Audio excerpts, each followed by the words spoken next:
back in the shop.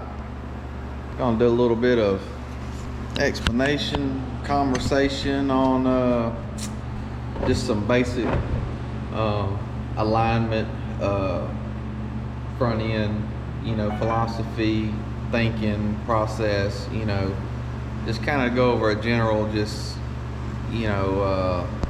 outline of how the car performs, how to think about it in a more simpler simpler way. But I gotta stop and say we got a nice setup from ATC Bolts. Steve Brindle has a nice kit that covers all the basics that we could use.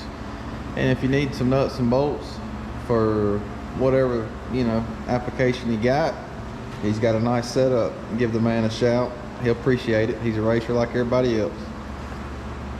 Excuse the dirtiness of the car. I went and did a little testing, and I just had so many thoughts and things I wanted to look at. I just kind of wanted to get to it and start working on it. And so anyways, what we got is we're using some Hammond plates. They bolt on to the hubs, and it allows the car to just sit on the ground.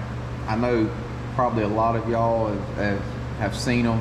It's not nothing new and major, but maybe the guys that's getting started or whatnot, they don't know about them. But the purpose of them, what they allow you to do is allow the car to sit on the ground without the wheels, tires in the way, to where you can't, get in there and kind of get some measurements, pull, look at some different things. It's a nice little feature.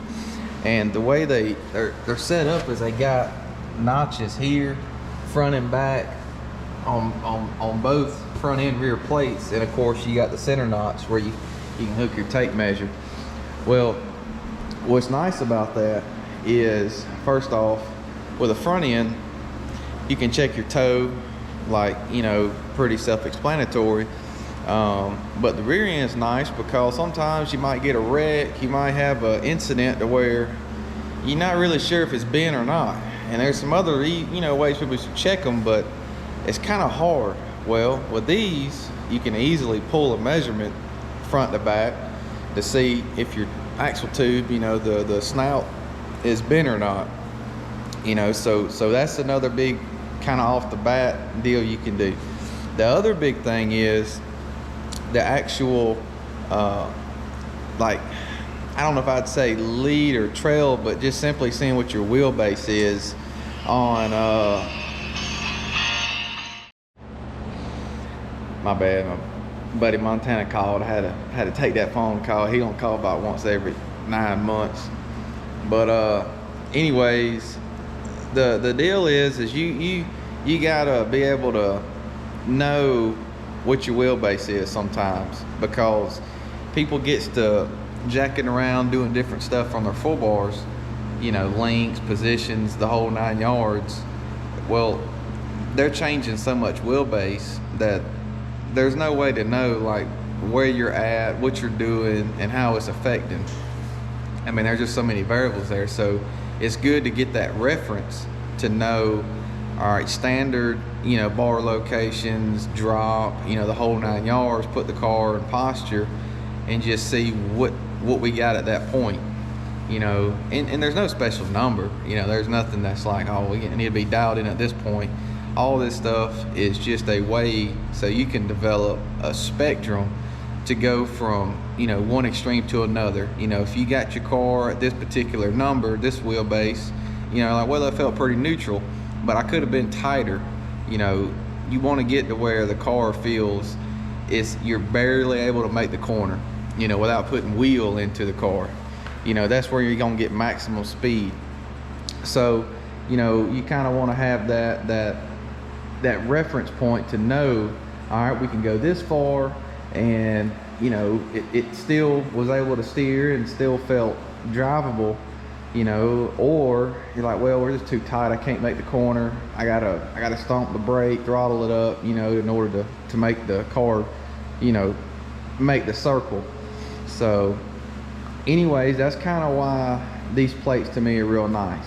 Another thing that I put, you know, not a lot of thought in, but it's kind of common sense, is the next thing with towing the car is then considering the bump steer. Well, bump steer, you know, is kind of scares folks a little bit. They're like, whoa, you know, everybody's talking about bump steer. You know, we start talking about all these dials and calipers and, you know, thousandths of movement and all this and that. Well, let me explain it to you. Bump steer, the whole point of it is you want to make sure that when your car travels down, because our cars travel, you know, an extreme amount, that the toe doesn't actually go back the wrong way. It doesn't, you don't lose toe, because toe in will make the car darting, and it's a handful. So you just want to know your bump steer is going in the right direction, either the same in a perfect world or just going out a grunt. All right, well, you know, that's the general concept of it. It's just kind of like, you don't want to do this, but it's okay to do this, or maybe a little more. That's really all it is, to a degree. Now, I'm sure there'd be some dadgum, lost my train of thought. Engineers, dadgum, sorry engineers, I couldn't think of your name. But there might be some of them guys out there, you can debate and get a little deep in it, but, you know, to a pretty, you know, generic level, you know what I mean? Like, this is kind of the simple concept. All right, well, it relates to these plates, because what you're able to do is put the car in posture. Like, first off, see what your toe is, you know, but then put the car in posture and then check the toe again. And what you ought to see is, you ought to see the toe measurement either be the same or a little bit more. And just doing that alone, you can already know that, all right, well, my toe or my bump is set is good. It's no problem. It's fine. But if you put your car in position and all of a sudden you're like, dadgum, we had 3/4 of an inch, you know, now we're half or a quarter, you know, something like that. Well, then now you need to go back, you need to figure out what's going on there. Now, most of these setup sheets, they're telling you, you know, where to, you know, put the bushings on the spacers, or you got slotted rack eyes, you know, the measurement where to get those at. So that's kind of a quick and easy way, you know, you can troubleshoot yourself. Maybe see if you got a little miss here and there at the front end feels funny. But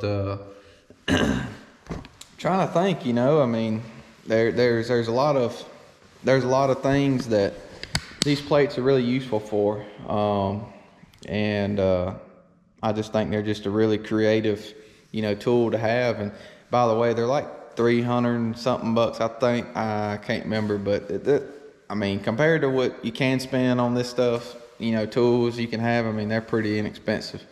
And like I say, I think they're a big plus to have.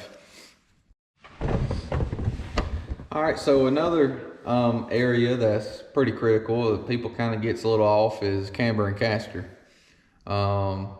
You know, camber is pretty straightforward. I mean, it's just the tilt of the tire left to right.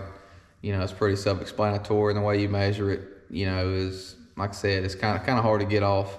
But caster is a little different, because caster involves a little bit more, you know, work or setup to get the correct read, you know, to make sure you got where you need to be at.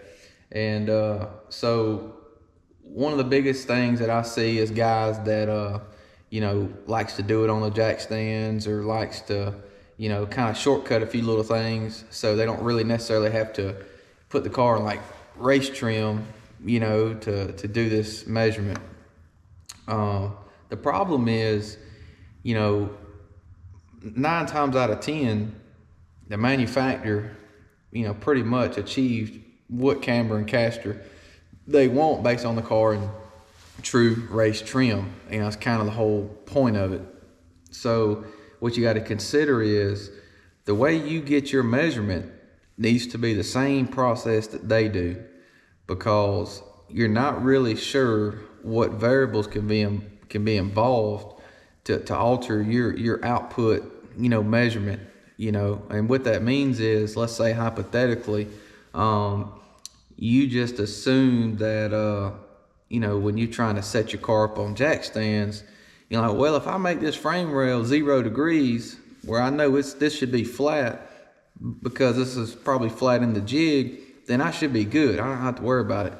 Well, the problem is that might, in a perfect world, might be the scenario, but they may have set their car up, and the car might not really be at that kind of angle. So, kind of going back on that, the actual attitude or positioning of the chassis on the ground has a big influence the way this all works, because you got to understand your gauge is working off gravity. It's off the ground. I call it ground zero. Okay, so everything is related and based from that point. So if your car is at a odd, different pitch, different angle than the way the other car, was when they decided they like these numbers. And let me go another step further and say that the cars, let's say Rocket is 6 and 6 is what the front end is. It's no secret, it's no big deal. Or 4 and 6, I'm sorry. It's not that 6 degrees. We can put that on any other brand car out there, and it's gonna do the same thing. It's nothing like that. The car doesn't run at 6 degrees. It runs at a totally different number that, unless you have a pull down rig or have data and all involved, nobody really knows what that actual number is. But they know what it needs to be, because they're the ones that spend the money, do the testing to figure out what their car likes. And so when they achieve whatever optimum front end setting they liked and the car worked the best, wherever the car goes back to static position, that's where they get their number from. So, it's not like, that's why the number it's not relatable to anything. It's not like some secret, to what it is. Every car has its own, it has its own little happy spot. So, the biggest thing is you have to understand that there's a lot that goes into these numbers, and the angles of the control arms themselves, which is AKA the dives, anodive, pro dive, all that influences how the spindle leans and moves under travel. So therefore, you could have some different angles in a lower and upper, but you can still be 6 degrees like everybody, the same car, the same 9 yards, everything's the same, but by you changing that, your car's gonna be different. It's not gonna act the same. And so, like I said, is understand that there's a lot of moving parts, and understanding the whole grand scheme of how everything works. You don't have to be an engineer to comprehend like the basics, and when you understand that, then you can appreciate why the front end is so critical. That's like, if you have a bent component, like say your lower's bent, you checked your front end and you're like, that gum, it's done moved where I hit that gum Jimmy Bob Dilly Earl, at some other race, and so you're like, let me adjust it back. I'm gonna put it back to, back to where it needs to be at. Well, that ain't no good. That car ain't gonna have no speed in it, because wherever it ends up is nowhere we're supposed to be at. When you're working and setting this stuff, you're doing the starting point. Everything you do on the ground, toe, the whole 9 yards, this is the starting point. And you make sure everything on the car is straight, fresh, not bent, and doing what it's supposed to do. So the starting point's good, and the transition is going to be right, because everything is, not tore up. Therefore, you end up wherever you're supposed to end up. We don't know. It's not, unless you want to spend a lot of money, you don't know. But you have to do your part to be able to get your car to that point. That's what it's all about. So with that being said, I just felt like it was good to kind of explain, some critical things that I think a lot of people misses on. But I know I kind of bounced around from the whole setting the car up on the ground versus jack stands. So I'm gonna tie back to that and say the reason it's important to do things in a race trim is simply because of the different variables of the car's attitude and angles. You know, you want to make sure you keep everything constant. It's just like doing a scientific experiment and you're trying to, you know, single out, select, you know, variables that you're testing. And it's the same process. You can't shortcut stuff because you're introducing, you know, new variables once again that can affect the outcome. And so one thing I do is I like to make ride height sticks. Now the reason I do that is because I'm so, you know, critical of the car being in the exact same position. I want to be able to pinpoint that every time with the same heights, because you can take a shock or a spring, and if your race package has got some stack springs on there, you know, based on your valve and your shock, you know, it's a possibility that you know, the car may not be the exact same position when you set it on the ground. You could let it relax, you could do whatever, but it might be a tick off. Well, that tick off, small or large, is a uncontrolled variable. So with that being the case, you know, your read might can be off. I mean, if you're going to take the time to do it, I feel like you need to do it the right way. And because at the end of the day, I mean, this is where the speed is going to be at in the car. Because I'm here to tell you, if you got a bent lower, and I went through this a few good times, and you ain't got to hit nothing. You just bounce some holes just right, and you can have a bent lower, and the car will just be free, feel loose. Change it lower, get it back like it's supposed to, and I mean, car just take back off. Feels good.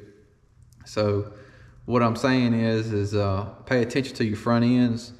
Pay attention to what you think is not critical things, but I'm gonna go and explain to you. There ain't no magic on these springs and, you know, suspension. I mean, all the illusions that there's some tricks out there. There ain't none of that. It's making sure your car is proper, it's set like it needs to be, and the little things are done right. And I think when you pay attention to that, stay on top of it, and keep it straight, probably gonna see some good consistent success with your car. And that's really all I try to do, and almost try to quiz myself, you know, is try to be a devil advocate really. If you're doing it right, you know, with a process you think you're doing, you know, try to think how I could skew the number, how I can make something different. And by doing that, you know, you can almost test your own theory. But that's some of the, you know, small things that I consider and do, and just a thought process behind it. But, you know, it all makes a difference.